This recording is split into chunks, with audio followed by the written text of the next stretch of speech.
ഐഡിയോളജിയിലെ ഒരു ഐഡിയോളജിയാണ് പ്രശ്നം. ഐഡിയോളജി പിന്നോക്കം പോകുന്ന ഒരു സാഹചര്യം. ഐഡിയോളജിക്ക് പിന്നോക്കാവസ്ഥയില്ല. മാർക്സിസ്റ്റ് അത്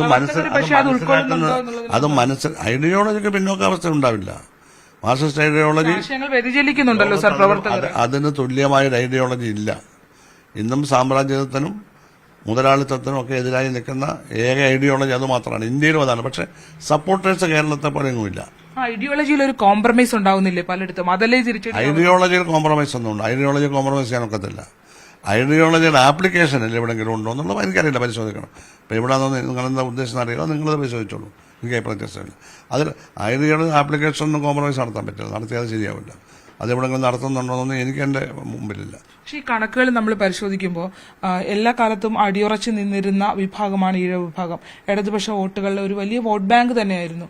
അവിടെ ഈ ഇലക്ഷന് തൊട്ട് മുമ്പ് SNDP യോഗം ജനറൽ സെക്രട്ടറി വെള്ളാപ്പള്ളി നടേശൻ പറയുന്നു, തെരഞ്ഞെടുപ്പിൽ ഇത്തവണ ശോഭ ഈഴവ സ്ഥാനാർത്ഥിയാണെന്ന് NDA സ്ഥാനാർത്ഥിക്ക് ഒരു പരസ്യമായ ഒരു പിന്തുണയിലേക്ക് പോകുന്നു.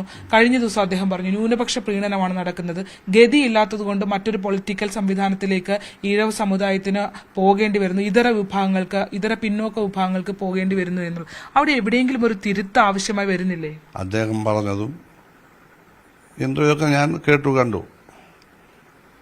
എന്നെ സംബന്ധിച്ചിടത്തോളം ഞാൻ ആലപ്പുഴയിൽ വന്ന 1975 അടിയന്തരാവസ്ഥ കാലം മുതൽ ഈ 2024, 25, 45, 49 വർഷവും എൻ്റെ അനുഭവത്തിൽ അദ്ദേഹം ഒരു കാലത്തും നമ്മളോടൊന്നും പറഞ്ഞിട്ട് വേറൊന്നും ചെയ്തിട്ടില്ല.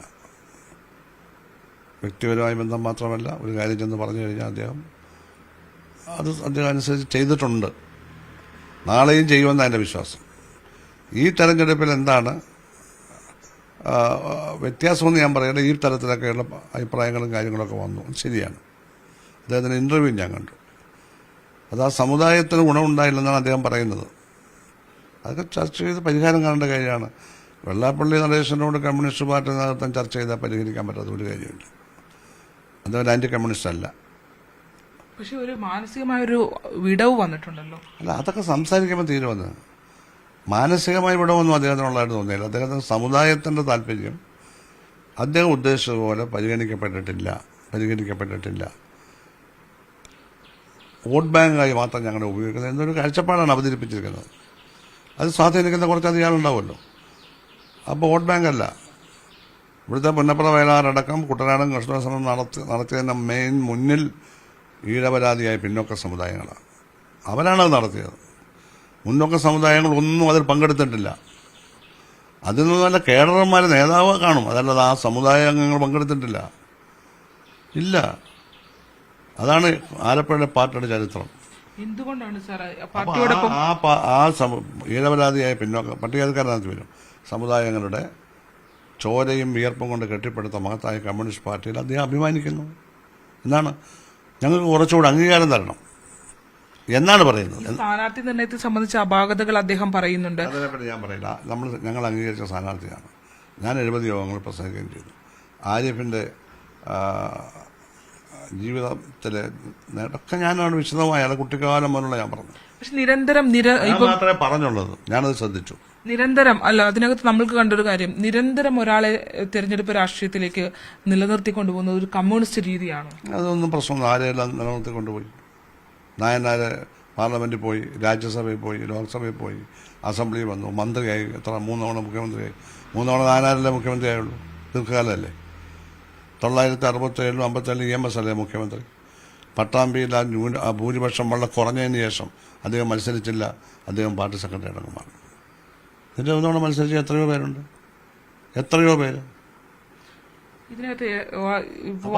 നിരവധി തവണ. അത് അവിടെയാണ്. കുറേ തവണ മത്സരിച്ചത് കൊണ്ടൊന്നും തോക്കത്തില്ല. അങ്ങനെയൊന്നും ആരും കരുതരുത്. വീണ്ടും ജയിച്ചുകൊണ്ടേയിരിക്കും. ജനങ്ങൾക്ക് ഹിതമുള്ളവരെ മത്സരിപ്പിച്ച് ജയിപ്പിക്കണം. അത് പ്രായവും കാര്യവും നോക്കരുത്. ഞാൻ ആ പ്രായത്തിൻ്റെ പരിധി വെച്ച് സ്റ്റേറ്റ് കമ്മിറ്റി പോലുള്ള കമ്മിറ്റിയിൽ നിന്ന് ഒഴിയണം. അതിന് മുമ്പ് ഞാൻ എഴുതി കൊടുത്തല്ലോ എനിക്ക് ബ്രാഞ്ച് കമ്മിറ്റി ആലപ്പുഴ DC കീഴിൽ വേണം. അതെനിക്ക് തരികയും ചെയ്തു. ഞാനവിടെ സ്വസ്ഥമായി കഴിയുക. 4 ബ്രാഞ്ച് കമ്മിറ്റി ഞാൻ പങ്കെടുത്തതിനാവും. അറിയാമോ? 2002 ശേഷം 4 വിളിച്ചാൽ ഞാൻ അങ്ങോട്ട് വിളിച്ചു പറഞ്ഞു. ഞാൻ പോകുമല്ലോ. വക്കീലന്മാരുടെ ബ്രാഞ്ചാണ്. എനിക്കൊരു പ്രശ്നമില്ല. നമുക്ക് ആലപ്പുഴയിൽ പൊളിറ്റിക്സ് നിരന്തരം കാണുന്ന ആളുകളാണ്. മുതിർന്ന നേതാക്കന്മാരെ വ്യക്തിഹത്യ ചെയ്യുന്ന രീതിയിലുള്ള ഒരു ഇടപെടൽ ഈ താഴത്തെ അല്ലെങ്കിൽ നിങ്ങൾക്ക് ജൂനിയറായി വരുന്ന ആളുകളുടെ ഭാഗത്തു നിന്ന് ഉണ്ടാകുന്നില്ല? അതൊക്കെ നിങ്ങളൊന്നും ബാധിക്കുന്നില്ലേ? വിഷമം ഉണ്ടാക്കുന്നില്ലേ? വിഷമം എന്നെ സംബന്ധിച്ച് വിഷമമല്ല, അതൊന്നും ചെയ്യാൻ പാടില്ലാത്ത കാര്യമാണ്. ഏറ്റവും കമ്മിറ്റിയിൽ അവരിപ്പോൾ ഞാൻ പറയാനുള്ള അവിടെ പറഞ്ഞു, എന്നെ പാർട്ടിയിൽ നിന്ന് പുറത്താക്കുമെന്നും പറഞ്ഞായിരുന്നല്ലോ ഏറ്റവും കമ്മിറ്റി വിളിച്ചു കൂട്ടുക അല്ലേ? ഏറ്റവും കമ്മിറ്റി വിളിച്ചു കൂട്ടി ഈ അജണ്ട ഉണ്ടെന്ന് പോലും എന്നോട് പറയുന്നില്ല. ഇതിനു വേണ്ടി മാത്രമാണ് വിളിച്ചു കൂട്ടിയത്. ഞാൻ ചെല്ലുമ്പോഴല്ലേ ഇത് അറിയുന്നത് ഈ അജണ്ടയാണ്. ഞാൻ ചെന്നല്ലേ എന്ത് ചെയ്തതിന്? ഞാനവിടെ സംസാരിച്ചു. പാർട്ടിക്കകത്ത് ഉള്ള കാര്യമാണെങ്കിൽ ഇതൊരു വലിയ രഹസ്യകാര്യമല്ല. ഒരൊറ്റ സ്റ്റേറ്റ് ആലപ്പുഴ എന്നുള്ള ഈ 4 പേരൊഴിച്ച്, 4 പേരില്ല, സുജാത, നാസർ, സജി ചെറിയാൻ 4 പേർ ഒഴിച്ച് ഞങ്ങൾ 5 പേർ ഈ സ്റ്റേറ്റിലെ ഒരൊറ്റയാളെ ചർച്ചയിൽ പങ്കെടുത്ത് വിമർശിക്കുകയോ വിമർശിക്കാതിരിക്കുകയോ വെച്ചാൽ അവർ മിണ്ടിയില്ല, നിശബ്ദമായിരുന്നു. അപ്പോൾ എൻ്റെ വിശദീകരണം കേട്ട് കഴിഞ്ഞപ്പോൾ അവർക്ക് കാര്യങ്ങൾ ഏകദേശം മനസ്സിലായി. ഉടനെ സെക്രട്ടേറിയറ്റ് അവിടെ നേരത്തെ ധാരണ മാറ്റി വേറെ ഒരു താക്കീത്, ജാഗ്രത പാലിക്കണം. ഇതല്ല ഇവിടുന്ന് പോയ 4 പേര് അവർ രണ്ടും പറഞ്ഞു, സുധാകരൻ സാഹിബിൻ്റെ ആവശ്യം എല്ലാം പറഞ്ഞെങ്കിലും അവർ ഞാൻ ചെയ്തില്ല എന്ന് പറഞ്ഞില്ല. എനിക്ക് വിരോധമൊന്നുമില്ല, ഞാൻ നാസറോട് ചേർന്ന് പ്രവർത്തിക്കില്ല. നാസർക്ക് എന്നോട് ഒരു വിരോധം. ഞാൻ പറഞ്ഞത് ഈ 11,000 വോട്ട്, ഞാൻ 124 ഇവിടെ തോറ്റതാണ്, 5,000 VS ഇവിടെ തോറ്റതാണ്, 2,000 ചന്ദ്രനാഥിൽ തോറ്റതാണ്. ഞങ്ങൾ MLA-മാരായി ഇരിക്കുമ്പോൾ ആ സീറ്റ് 11,000 വോട്ടിന് അത്രമാത്രമൊന്നും സേവനമൊന്നും ആയിട്ടില്ല, സമയമായിട്ടില്ല. വിജയിക്കുമെന്ന് പോലും അറിയാത്ത ഒരാളെ നിർത്തി ഞാൻ തന്നെ സെക്രട്ടറി പേര് പറഞ്ഞ് അത് പറ്റിയ ഒരു തെറ്റാണ്. ആ തെറ്റാണെന്ന് സംബന്ധിച്ച് അതിൻ്റെ പേരിൽ ഈ ആലപ്പുഴയുടെ ഭൂമിശാസ്ത്രം അറിയാൻ പാടില്ലാത്ത കരിയമെന്ന് അന്വേഷണം നടത്തിയില്ലേ? തെളിവ് കൊടുക്കാൻ പോയ മുഴുവൻ ആളെയും 8 പേര് എൻ്റെ പേരിലുള്ള തെറ്റാന്ന് പറഞ്ഞാൽ അയാൾ ഭീഷണിപ്പെടുത്തിയെന്നാണ് അവരുടെ അടുത്ത് പറഞ്ഞത്. ഞാൻ മുമ്പൊന്നും പറഞ്ഞിട്ടില്ല. അതെന്താ അങ്ങനെ പറയുന്നത്? എന്നുവെച്ചാൽ സംസാരിക്കുന്ന പുള്ളി തടഞ്ഞെന്നാണ്. എന്താ അദ്ദേഹത്തിന് എന്താ കാര്യം? ഞങ്ങൾ ഒരുമിച്ച് ക്യാബിനറ്റ് ചെയ്യുന്നതല്ലേ.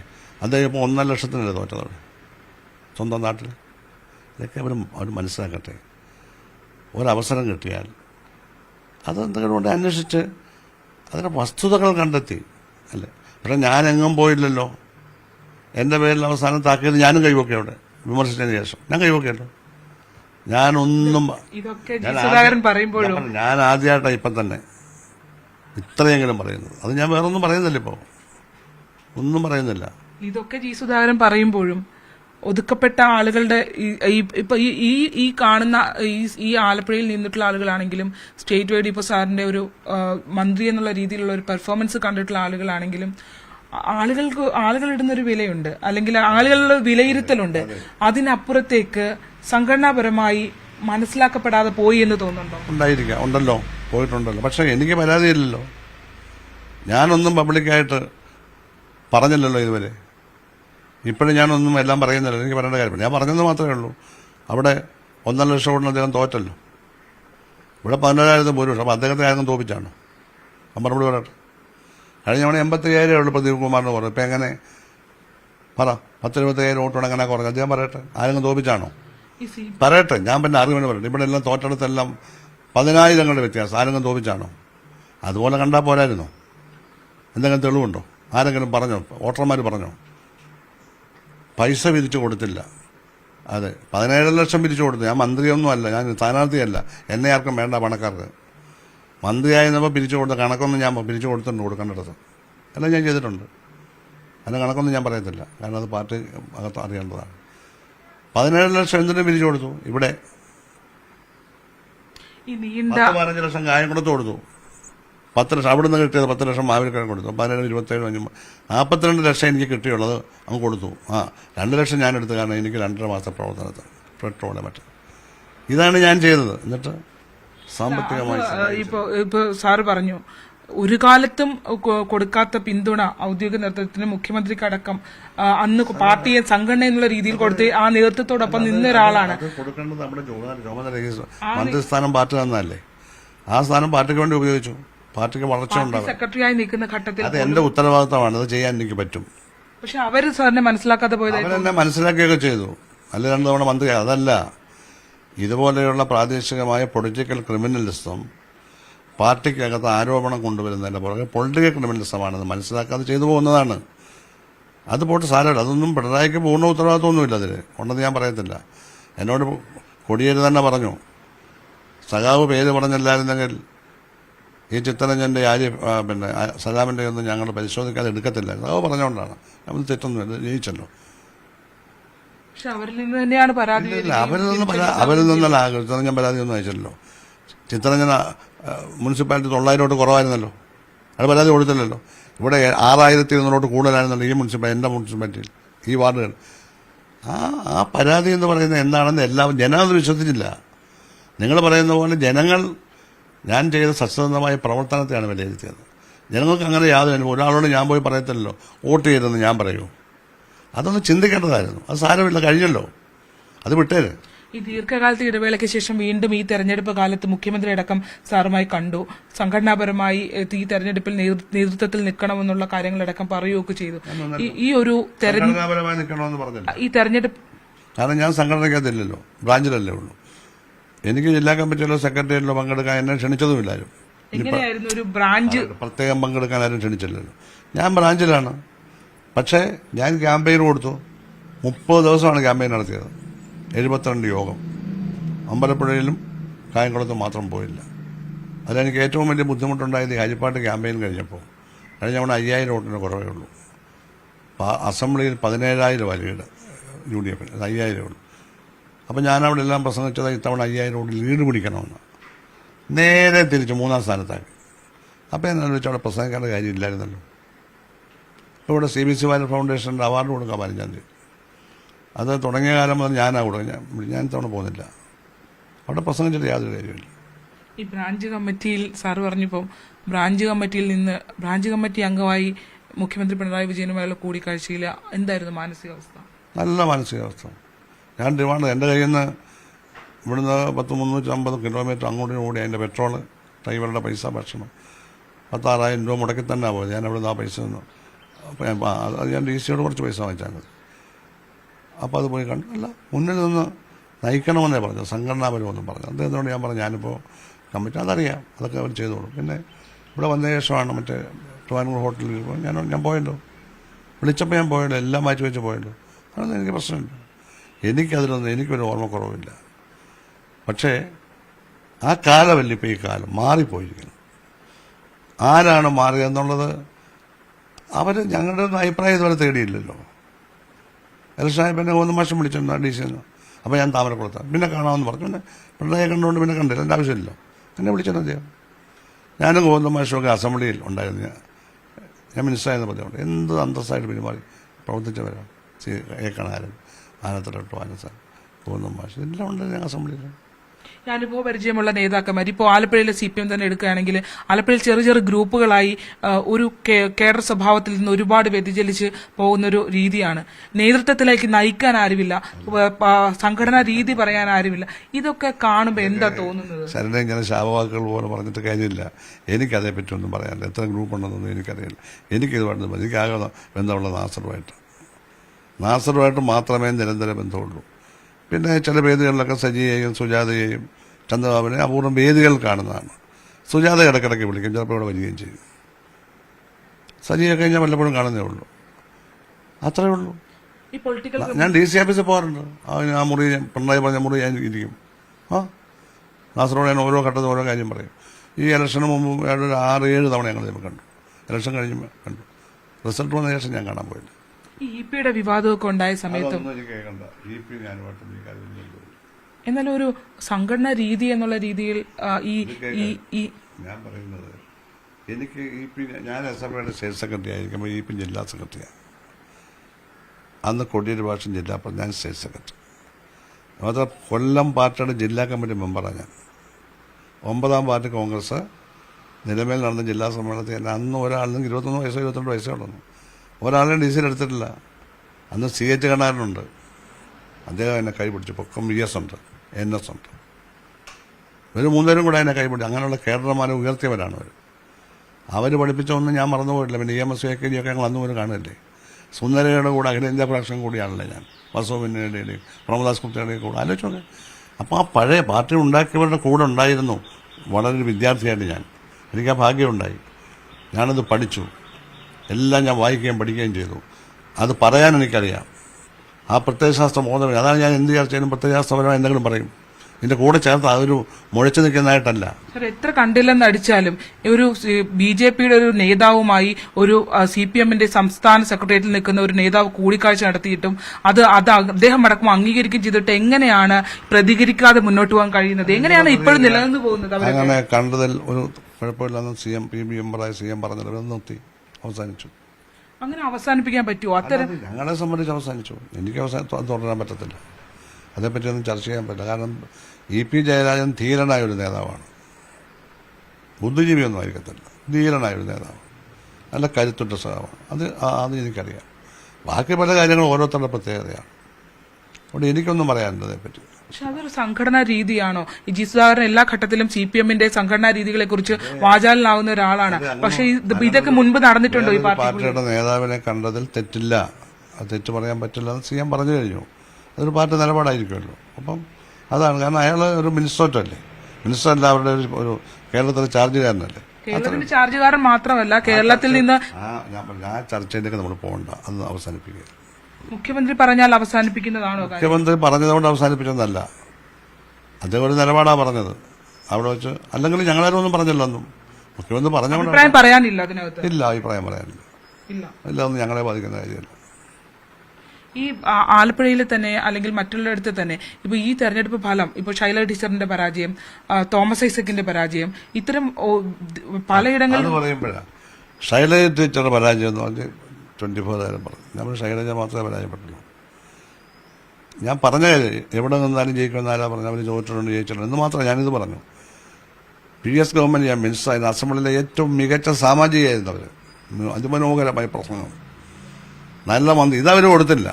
ശൈലജക്കെതിരെ എന്താ പറഞ്ഞത്? നല്ലതല്ലേ പറഞ്ഞു. പരാജയപ്പെടാൻ ജയം ഉണ്ടാവുമെന്നാണ് പറഞ്ഞത്. എവിടെ നിന്നാലും തൂക്കം ജയിക്കുകയോ എല്ലായിടത്തും ജയിക്കുന്നവരാരാ കേരളത്തിൽ? ഇപ്പോൾ മലപ്പുറത്ത് പോയെന്നാൽ ഞാൻ ജയിക്കുമോ? പറ. മലപ്പുറമല്ല വടകരയെങ്കിൽ അതൊന്നും ഒരു വ്യക്തിയെ ആശ്രയിച്ച് നമ്മളൊന്നും പറയാൻ പാടില്ല. അത് ഞാൻ പറഞ്ഞോളൂ. അതിനവരങ്ങനെ പറയേണ്ട കാര്യമില്ല. ശൈലജ ടീച്ചർക്ക് ഞാൻ എന്തെങ്കിലും പറയുമോ? എനിക്ക് പിന്നെ അതാ വരുന്നത്, വൃത്തികേട്. ഈ തുടർഭരണം എന്നുള്ളത് ഏതെങ്കിലും രീതിയിൽ താഴത്തേക്കുള്ള പ്രവർത്തകരെയൊക്കെ ഏതെങ്കിലും രീതിയിൽ അഹങ്കാരികളാക്കിയിട്ടുണ്ടോ? എന്തെങ്കിലും ഒരു ആളുകൾക്ക് തുടർഭരണം ഉണ്ടായതുകൊണ്ട് അഹങ്കാരമാണെങ്കിൽ പിന്നെ നമുക്ക് സോഷ്യലിസം വന്നാൽ പിന്നെ എന്തായിരിക്കും ശരി? സോഷ്യലിസം എന്ന് പറഞ്ഞാൽ വേറെ പാർട്ടിയില്ല, മുൻപ് തലേ കിട്ടുമോ? പക്ഷെ അതൊരു ബോധത്തിന്റെ പ്രശ്നമാണ്, കേഡറുടെ. തുടർഭരണം ഉണ്ടായത് ഞാൻ അഹങ്കാരിയായില്ലല്ലോ, നാസർ അഹങ്കാരിയായില്ലല്ലോ. അഹങ്കാരിയായോ? അങ്ങനെ ഇവിടുത്തെ എത്ര സാഹചര്യം അഹങ്കാരം കാണിക്കുന്നവർ എന്നും അഹങ്കാരം കാണിക്കുന്നവർ, പൊളിറ്റിക്കൽ ക്രിമിനലിസത്തിന്റെ രാഷ്ട്രീയ അംശം രക്തത്തിൽ കലർന്നവർ, അവരെ നിയന്ത്രിക്കണം.